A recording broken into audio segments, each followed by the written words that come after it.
bulk water station. Yeah, has a bulk water sales component, so that's been added in there.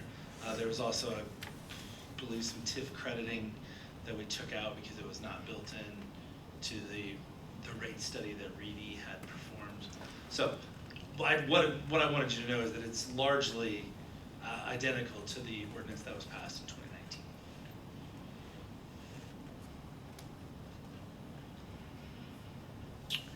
This was the first year we had done this with Reedy Financial. Correct.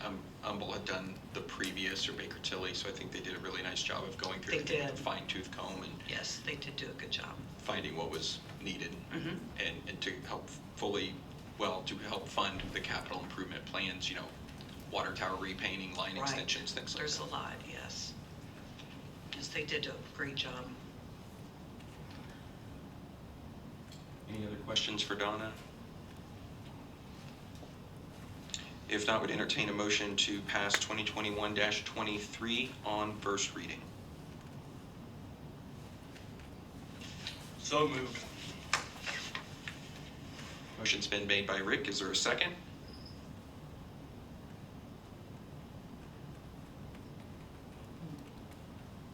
Okay. Second. Second by Jamie. Amy, would you please call the roll? Jamie? Yes. Kevin? No. Rick? Yes. Diana? Yes. Okay. Thank you. And then 2021-24 are the sewer rates. Donna? Yes, that is the last increase we had, or last rate study we had was in 2016, I believe it was. So Reedy's recommendation was a 23.46% increase over 3 years, which 7.82% would be for next year. I'm requesting a passing on first reading. But the last increase we had for sewer was 2019. 19. In 19. But again, this particular ordinance is based off of the 2016 rate increase, and then double checked it against the current ordinance to make sure I wasn't missing anything.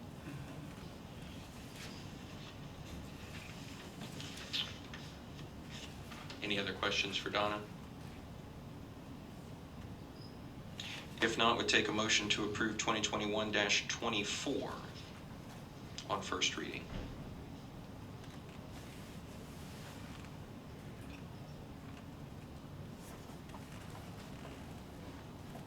So moved.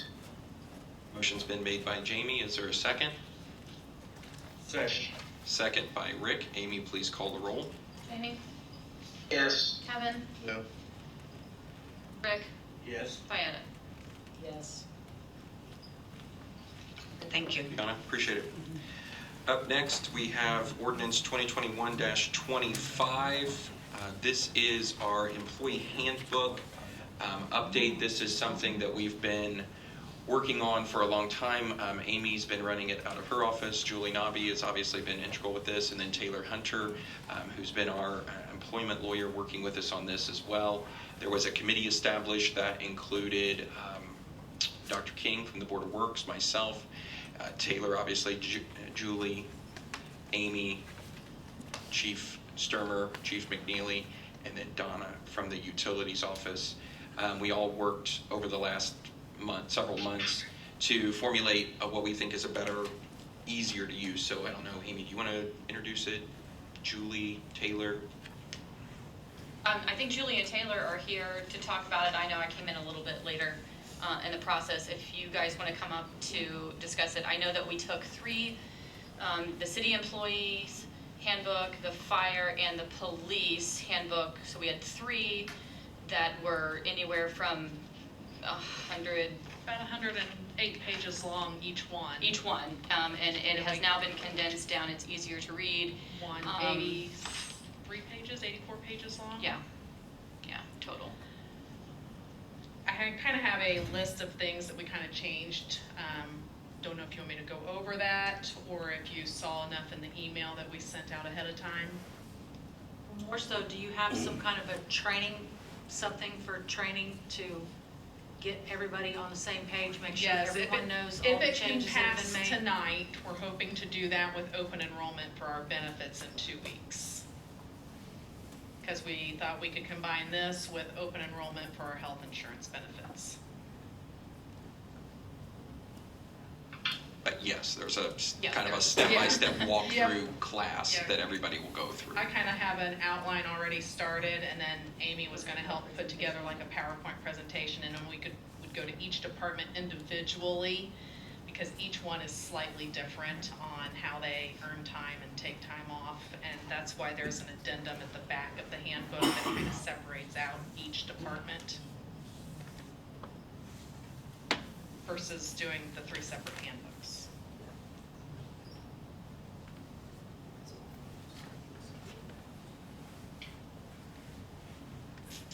Any questions? The big thing we did was switch from like vacation, sick, personal days to PTO hours. That's like a really big component of it. In our old handbook, we had the fire department that took their vacation in weeks. Some people did shifts, days, hours. Each one was different. So it was just really hard to, you know, if I'm gone, people to figure that out. So this will be a little more consistent. Everybody will take time off in hours. I think we've had really good input from department heads and how this would help make their job easier. I know it'll make Julie's job easier and provide more clear direction. So I think it's a step in the right direction and gives more flexibility. And Taylor's been incredibly helpful. This is her specialty, so she's been really good at getting us compliant with the FMLA and workers' comp and all the different kind of components we added and took away. So I want to be sure to thank her. Jamie, any questions from your side? No. Okay, this does come with, Jamie was absent from our Board of Works meeting, but it does come with unanimous recommendation from the Board of Works to pass. I would entertain a motion to approve 2021-25. Second. Motion's been made by Vieta, seconded by Jamie. Amy, please call the roll. Jamie, Yes. Kevin, Yes. Rick, Yes. Vieta. Yes. In order to help facilitate the training, I would ask that we suspend the rules and vote on this for second reading and adoption so that we I'll make a motion, we suspend the rules. Second. Motion's been made by Jamie, seconded by Kevin. Amy, please call the roll. Jamie, Yes. Kevin, Yes. Rick, Yes. Vieta. Yes. I would Make a entertain, motion, we pass the ordinance on the second reading. Second. motion's been made by Jamie, seconded by Vieta. Amy, please call. Jamie, Yes. Kevin, Yes. Rick, Yes. Vieta. Yes. Perfect. Thank you, everybody that's been involved, but you Thank too, you. thank you specifically for all the hard work to get this done and looking forward to rolling it out. Thank you. Thanks, Put that Taylor. video out helped. Oh, From the Board of Works meeting? Okay. Resolution 2021-10 is our first version of what we have to do with our American Rescues Act money. You will see on there that there are 2 line items identified, one of those being the public safety funds that you all approved when Josh Tressler came back about the IT infrastructure, cybersecurity. So in order to pay the county our portion of that, we have to do this resolution. And we've listed that number, but we also have to tell them what we're doing with the rest of the money. I've labeled it as matching funds. This would allow us to match ready grant projects and other items. We can come back and edit this, but we just have to keep like a running tally of what it is. So it's not really an approval to spend it, it's just telling the state where we're going to spend it. Any questions on that? If not, we'll take a motion to approve 2021-10. So moved. Motion's been made by Kevin, is there a second? Second. Seconded by Rick. Amy, please call the roll. Jamie, Yes. Kevin, Yes. Rick, Yes. Vieta. yes. Okay. Up next, we have the 2022 public meeting calendar. You'll notice there are some changes to that. What we've tried to do is consolidate our meeting schedule so that we're not here every week for some evening meeting. We're trying to get the Water Board BZA plan moved up to what would be the first Tuesday of the month. That way, if they recommend something to the council, it would come the next week instead of waiting multiple weeks to get there. And then by putting the Redevelopment Commission and the Airport Board on the first Thursday, there we have 2 in the first week, and then if you all would be willing to move to the second Tuesday of the month, we eliminate a lot of holidays, the exception being election days. But because we're on the Monday, we get hit with a lot of holidays, and this would allow us to have those recommendations, and then we would have our evening meetings wrapped up for the month in the second week. A lot of our staff attends these meetings each night that they're here. I think this is a good way to try to consolidate those, condense them, and spend some less evenings here. Is anybody opposed to that? I think it's a good idea that the council's after Board of Works, after Planning Commission, after Water. I mean, to me, it flows better. I think so too, and that's something we've been working on. Is there any, I also would like, and I don't know whether it's in here or not, but are you able to come at 6, like if we move this up after the Board of Works, or do you want us to move the Board of Works back? Sometimes the Board of Works. Well, what we would do is it would be at 6 or upon the conclusion of the Board of Works, whichever is later. And that's completely allowed. Other communities do that. And then that way, if we don't have this hour gap in between.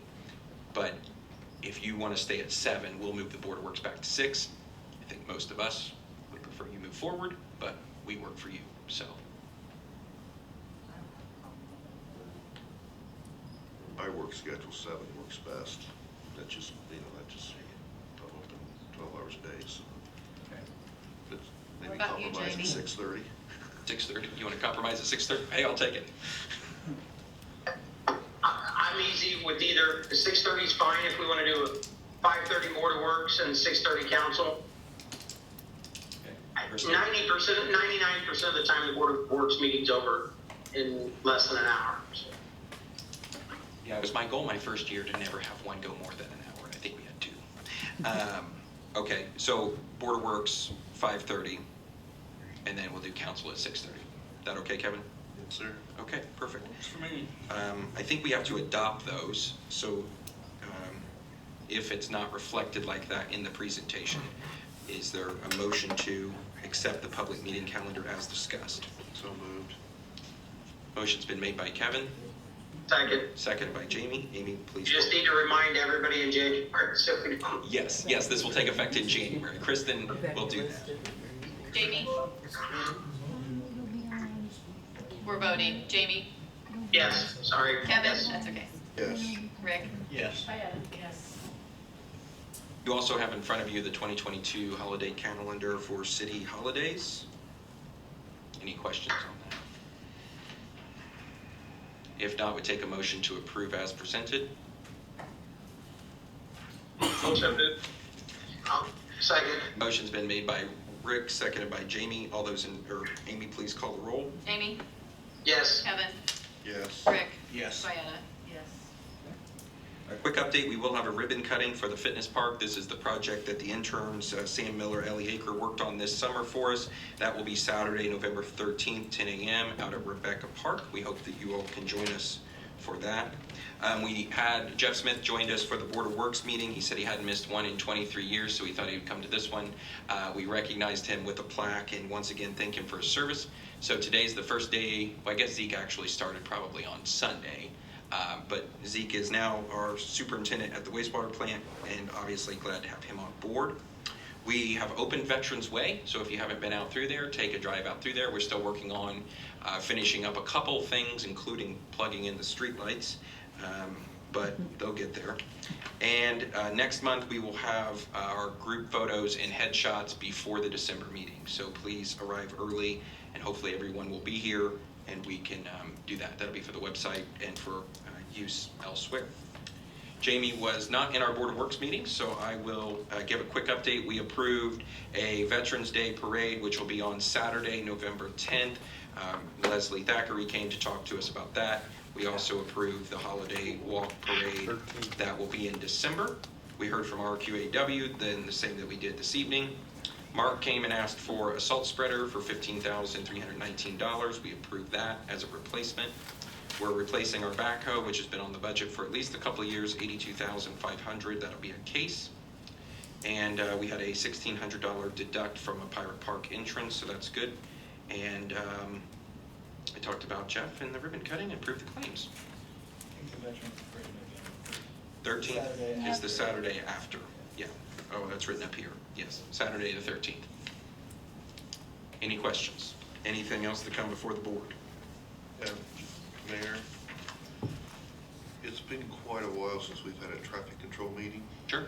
And I think after a conversation with Ron today, we probably need to get together. There's a couple stop signs that get us all together and decide whether or not we want to keep them or get rid of them. Okay. And then secondly, Can I give you a list? it's probably shorter than mine, I can say that right now. They're both shorter than mine. And then secondly, I mean, this is my opinion, so the others. Everybody's got one. I know. But I'd like the Washington Township trustee to attend our next council meeting to explain why the 2 new fire trucks do not meet the NFPA 170 standard.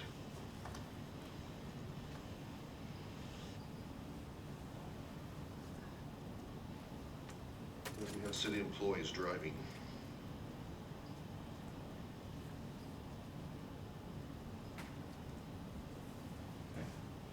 And my third thing, the property on South Franklin, the 112 South Franklin that we all agreed to basically give to the trustee township. What is the status of that property? Because on Beacon, it still shows it's owned by the city. And if we're not going to transfer it to them, then we need to decide what we're going to do with it. Well, the current issue with transfer is actually that at the back of that property, there is a very small area that belongs to no one. It doesn't belong to us. It doesn't belong to Rick Blake, who is the adjacent property owner. It doesn't belong to anybody. So in trying to determine how to transfer that property, we've been negotiating with Mr. Blake to determine if he would be willing to agree to give that to the Washington Township trustee as well, or if we need to do a type of a quiet title action. So ultimately, it would be the same issue that you guys would have if you were to do anything with that property, because you have a big space in the back that nobody owns. So then it becomes an issue of adverse possession and whether who's openly using it. And so that is the current issue with the property. Additionally, I believe there's still an ongoing discussion with regard to the funding for the renovation. But in terms of the property transfer, that's the issue, is trying to avoid unnecessary litigation over a quiet title. If ultimately the benefit to all property owners is if that building were to get renovated and not be an eyesore any longer. But that's where it currently stands. So essentially, I'm doing what the city would need done on somebody else's time. Does the Washington Township trustee's office still want the building? Yes, I believe that is, as far as I'm aware, and I've been instructed to continue to move forward with that property transfer and acquisition. And as far as now the recent discussions with regard to bonds and Lake McCoy and all of the various things that have been going out on Washington Township has all moved into a subcommittee, I believe, 2 months ago, that is discussing all of the various potential options. As far as I'm aware, Washington Township still wants the building, assuming they can properly fund to So they formed a subcommittee to further evaluate the bond issue, right? Lake McCoy, who's all on the subcommittee? I do not know. Rick Nobby, Brian, are you on it? You may know. Yes, Rick Nobby, myself, Chuck Emsweller, Philip Dyward, Bev Rivera, a gentleman from Lake McCoy, name's escaped me now. George or something like that. Yeah, and Mr. Stewart from the board, the Washington Township Board, as well as Christian, and Danny Peter. believe that's memory serves. Representing group. I don't know, I don't get to talk to him. I do have one more thing. Is that an acceptable answer to the question about Yeah, where it is? yes, Okay. yes.